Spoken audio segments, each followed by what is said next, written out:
બોલે એક જૂઠ ઘણા જૂઠને નિમંત્રણ આપે છે. આ નિયમ છે.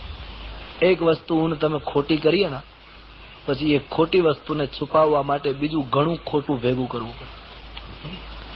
અસત્યથી બચવા માટે અસત્ય થયા પછી અસત્યને જાહેર કરવું આ એક જ ઉપાય છે.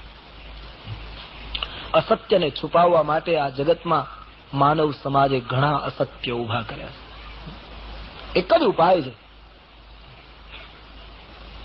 અસત્ય જાહેર કરી દેવું. એક ભૂલ કેટલી ભૂલ તરફ માણસને લઈ ગઈ. આપણા જીવનમાં અક્ષર આવું બને. એક અસત્ય ઘણું, અને એ તો આપણને અમુક જયારે સ્વાર્થો દેખાય છે ને ત્યારે એના કટુ પરિણામને ગંધ આવતી નથી, અથવા તો માણસ એને ધ્યાનમાં લેતો નથી. બાકી નાનકડું એવું અસત્ય માણસને ભયંકર બદલો આપે છે.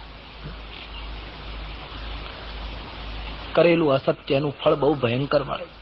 ભલે થોડું એવું સ્વાર્થમાં રહીને કર્યું છે, થોડાક સ્થાનિક સુખો માટે, થોડાક વર્તમાન સુખો માટે, પણ એનો બદલો માણસને બહુ આપવો પડે છે.